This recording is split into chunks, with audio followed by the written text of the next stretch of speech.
ายดีเนาะสบายดีมุขเพิ่นสุขุสุขคนเนาะมาพบมาพอกับซีประไพซิงวันเดชดีบอลนี่คือส่องซีประไพสาวบานาพาเลาะเนาะมื้อนี้ตื่นแต่เสาสิผ้ามาเบิ่งเวียกประจำงานประจำของข่อยที่ข่อยเฮ็ดทุกมื้อทุกเสาร์ทุกแรง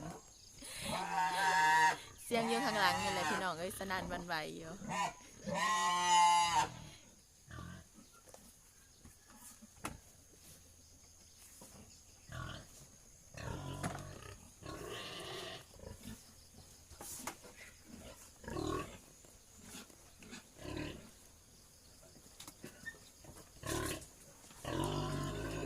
เวียกประจำทุกเสาร์เนาะพี่น้อง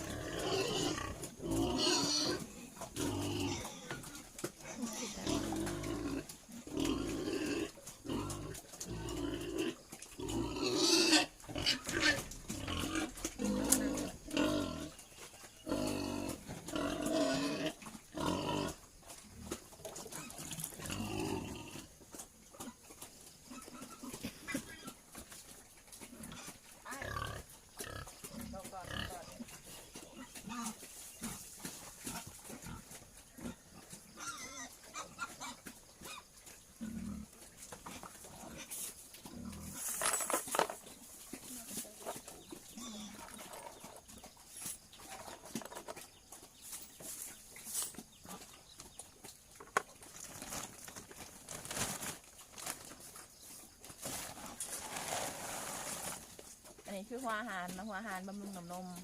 เพราะว่าเฮาหมูแม่ลูกอ่อนอยู่ตัวนึงเนาะ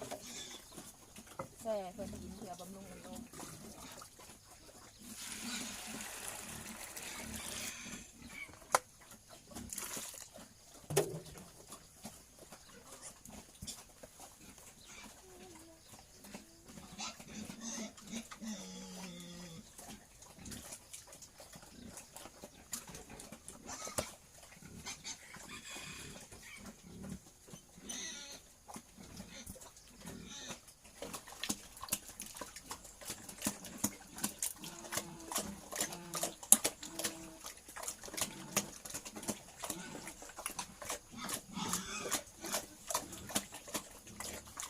ช่วงนี้พิเศษนะพี่น้อง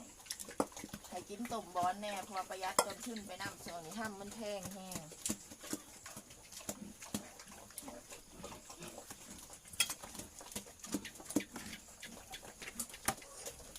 สำหรับขอบตัวดันของมือเถิกเนาะเพิ่นบ่อยู่เพิ่นไปหาเลาะสมอยู่ข้าวของเฮาเนาะมีหมูแม่พันธุ์แล้วก็ถ้ามีหมูเถิกเนาะมีหมูเถิกงามๆพร้อมที่ให้บริการลูกค้าเนาะ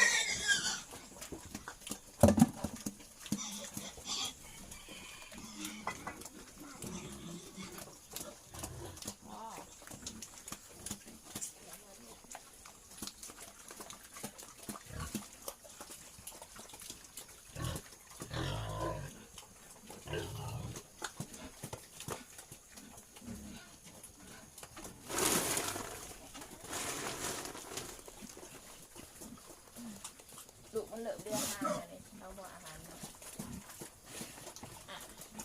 อาหารที่เสไว้นะพี่น้องแม่ลูกเพิ่นน่าจะเกิดแต่จะเมื่อเกิดมาที่สาม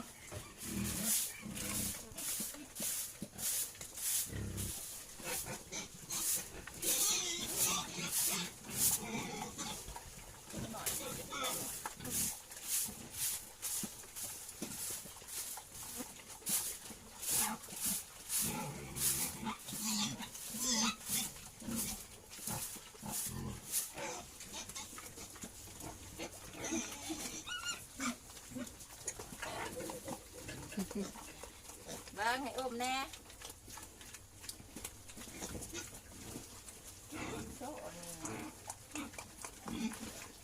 มันก็จะออกมา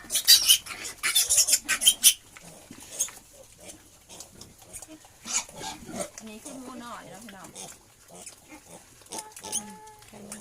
ถ้าก็เกิดได้12 มื้อเนาะ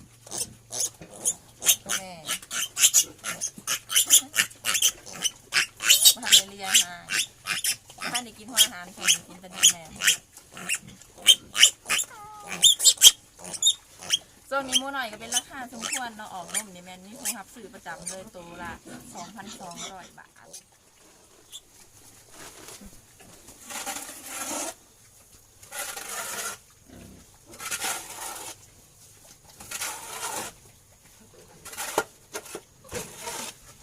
ตอนนี้เขาอยู่ที่ของหมูขุนค่ะนะห่างๆกันนี่แหละอันนี้คือหมูขุนเนาะพี่น้องหมูขุนที่คุณของหัวอาหารฟังมันถ้ามือล้างนี่ก็คนทำแน่เป็นการยืดอายุเพิ่มขืนเพิ่มน้ำหนักเพิ่มให้เนื้อเพิ่นแดงน้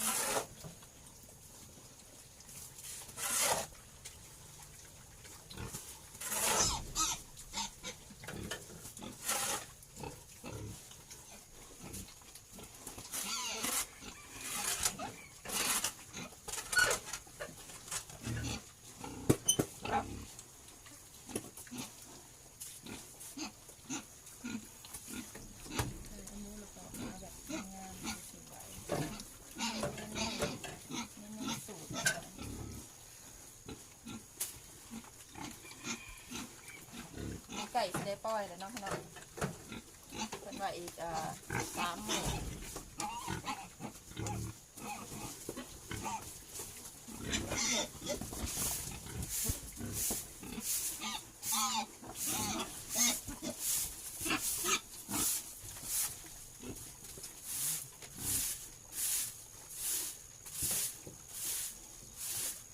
ปัดกวาดทุกเช้าแรงเนาะทำความสะอาดแล้วก็เอาน้ำมาอาบให้เพื่อนเพื่อให้เพื่อนอารมณ์ดีกินอาหารได้หลายขึ้นการเจริญเติบโตมันก็สิไวขึ้นเนาะพี่น้อง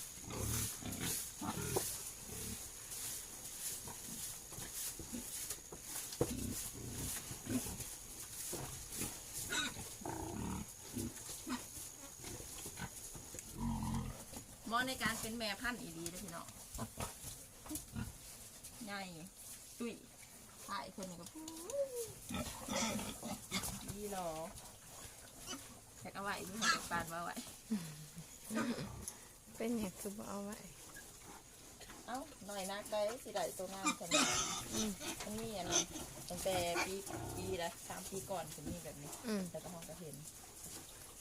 น่ะบูแม่คะแนนเนาะลุยอันนี้คือขี้แกบเนาะใส่ขี้แกบเพื่อดับกลิ่นเนาะพี่น้องข้อดีของขี้แกบคือมันซอยดูดซึมกินขี้กินเงียวดูดซึมเงียวมันเนาะให้แบบว่าให้กลิ่นมันโบเมนเริ่มกันละกันเนาะพี่น้องฝากกระดิ่งกดกระดิ่งตามกดไลค์กดแชร์เพื่อเป็นกำลังใจให้ช่อง YouTube ซีประภัยเนาะชาวบรรณาพาเลาะวันนี้พามาเลาะของของเงี้ยละโอ้ยผู้ใดที่ว่าอยู่เขตใกล้เคียงเนาะอย่าลืมว่าอยู่ของเขามีบริการหมูพอพันเนาะจะเอามาสมหมูแม่มาสมอยู่นี่หรือว่าเอาหมูเทิกไปสมอยู่ผลก็ได้เนาะมี2 ราคาให้เลือกสำหรับมื้อนี้ซ้ำนี้ก็เนาะพี่น้องเฮ็ดเวียกเฮ็ดงานก่อน